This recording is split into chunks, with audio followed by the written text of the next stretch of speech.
ये रिजेक्टेड गीत इतिहास बनाता गया और वो देखते रह गए। कौन सा ये गीत था जिसको रिजेक्ट कर दिया गया था, किसने इस गाने को रिजेक्ट किया, आज इस पर बात करेंगे। कैसे गाना रिजेक्ट हुआ इस पर भी बात करेंगे। दोस्तों चैनल पर तो चैनल को सब्सक्राइब कर लीजिएगा, बेल आइकन भी प्रेस कर लीजिएगा ताकि नोटिफिकेशन आप तक पहुंचती रहे। नमस्कार, मैं महेश कोहली बॉलीवुड संगीत के सफर से। दोस्तों मैं जिस गाने की बात कर रहा हूं ये गाना था देवानंद साहब की फिल्म का। देवानंद साहब ही को ये गाना पसंद नहीं था, वो चाहते थे ये गाना फिल्म के अंदर रहे ना, मगर बाद में देवानंद साहब ही देखते रह गए थे। जी हाँ, देवानंद साहब की ये फिल्म थी, कालजयी फिल्म थी उनकी। ये फिल्म का नाम था गाइड। तो जब गाइड पर सारा काम हो गया स्टोरी वगैरह पर, तो इसके संगीत की बारी आई। संगीत का जिम्मा सौंपा गया एस.डी. बर्मन साहब को। मगर हुआ क्या था दोस्तों, शुरुआत में जब एस.डी. बर्मन साहब को साइन किया गया बतौर संगीतकार इस फिल्म के लिए, एस.डी. बर्मन साहब को हार्ट अटैक आ गया। एस.डी. बर्मन साहब रेस्ट पे चले गए, उनकी दवा भी चल रही थी, उनको आराम भी करना था, ये सब हो रहा था। तो कहते हैं उस वक्त में कई प्रोड्यूसर ऐसे थे जिनकी फिल्मों में एस.डी. बर्मन साहब संगीत दे रहे थे। तो कई प्रोड्यूसर्स ने एस.डी. बर्मन साहब से अपने हाथ पीछे खींच लिए और संगीतकारों को लेना शुरू कर दिया, दूसरे संगीतकारों को लेना शुरू कर दिया। मगर देवानंद साहब वो एस.डी. बर्मन साहब के लिए अड़े रहे। हालांकि गाइड उनके लिए बहुत इंपॉर्टेंट फिल्म थी, मगर फिर भी देवानंद साहब ने तय कर लिया कुछ भी हो, एस.डी. बर्मन साहब कितने महीनों में ठीक क्यों ना हो, वो लेंगे तो संगीतकार लेंगे, एस.डी. बर्मन साहब ही को लेंगे।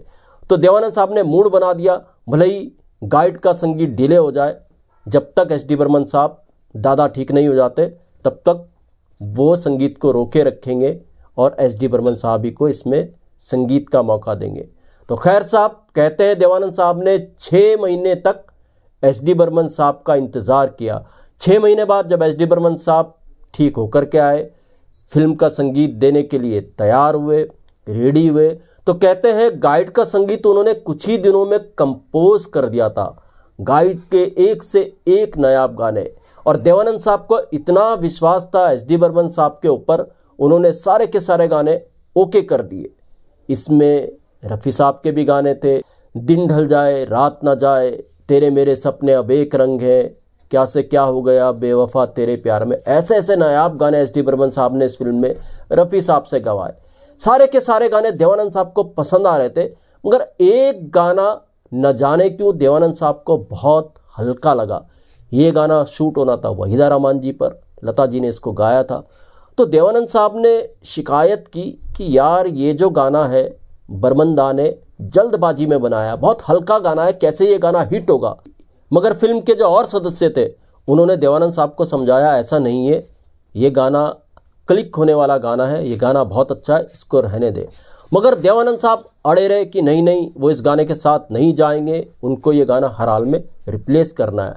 खैर साहब शेड्यूल तय हुआ इस गाने की शूटिंग के लिए।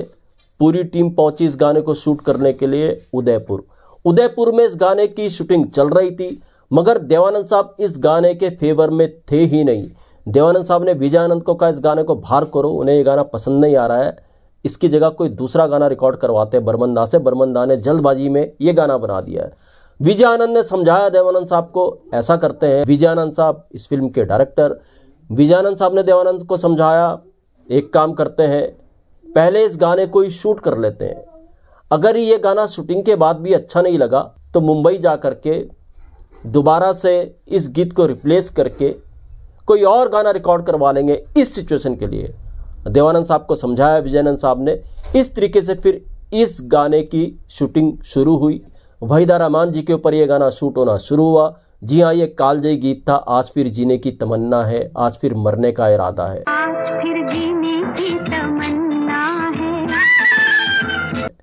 बखूबी इसको एस.डी. बर्मन साहब ने कंपोज किया था और इस कालजयी गीत को लिखा था शैलेंद्र साहब ने। इस गीत में खासियत थी, अंतरे से गाना शुरू होता है, मतलब अंतरे वाली धुन से ये गाना शुरू होता है, फिर मुखड़े पर आता है गाना। ये शायद देवानंद को इसलिए भी अजीब लग रहा था। तो खैर इस गाने की शूटिंग शुरू हुई, मगर उल्टा हो गया। जब गाना शूट हो रहा था तो यूनिट के जितने भी सदस्य थे, फिल्म यूनिट के जितने भी सदस्य थे जो गाइड में काम कर रहे थे, सबकी ज़ुबान पर यह गाना चढ़ने लगा। इतना हल्का यह गाना था, इस तरीके से गाना क्लिक करने लगा, सब इस गाने को गुनगुनाने लगे। मतलब शूटिंग जब ख़त्म हो जाती, सब अपने होटल तक जाते तो सबकी ज़ुबान पर एक ही गाना रहता था, आज फिर जीने की तमन्ना है, आज फिर मरने का इरादा है।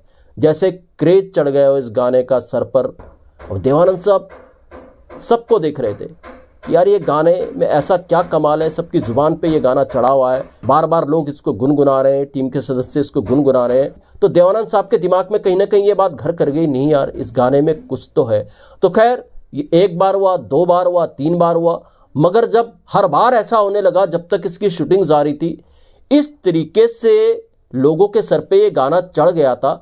जो फिल्म के अंदर काम कर रहे थे, जो यूनिट के सदस्य थे, फिल्म यूनिट के सदस्य थे, तो देवानंद साहब ने जब देखा कि सारी यूनिट के सदस्य इस गीत को बार बार गुनगुना रहे हैं, हर बार गुनगुना रहे हैं, तो उन्होंने समझ लिया ये गाना क्लिक ज़रूर करेगा। और यहीं से देवानंद साहब ने तय करा कि वो इस सिचुएशन पे इसी गीत के साथ जाएंगे, इस गीत को रखेंगे। देवानंद को लगने लगा इस गीत में ज़रूर कोई बात तो है। तो खैर साहब, इस तरीके से इस गाने को देवानंद साहब ने फाइनल किया। और वाकई जब ये गीत लता जी का गाया हुआ आज फिर जीने की तमन्ना इस फिल्म के अंदर आया और फिल्म जब लोगों के बीच में आई, इस गीत ने वो तहलका मचा के रख दिया, कहने की ज़रूरत नहीं है। आज ये गाना अमर गीतों की लिस्ट में है। जब तक संगीत रहेगा ये गीत रहेगा, बल्कि जो इसके बोल लिखे शैलेंद्र साहब ने, आज फिर जीने की तमन्ना, आज फिर मरने का इरादा, जैसे ये बोल कहावत ही बन गए। इस तरीके की रचना शैलेंद्र साहब ने इस गीत के लिए की। और जिस तरह से शैलेंद्र के बोलों को कंपोज किया एच डी बर्मन साहब ने बड़े हल्के तरीके से, वो भी अपने आप में एक नायाब बात थी। इसीलिए ये गाना सदाबहार है, अमर रहेगा। तो दोस्तों, ऐसे भी नायाब गीतों के किस्से में, ऐसे किस्से मैं आपके लिए लेकर के आता रहूँगा। महेश कोहली को दीजिएगा इजाज़त। Goodbye, good luck and take care.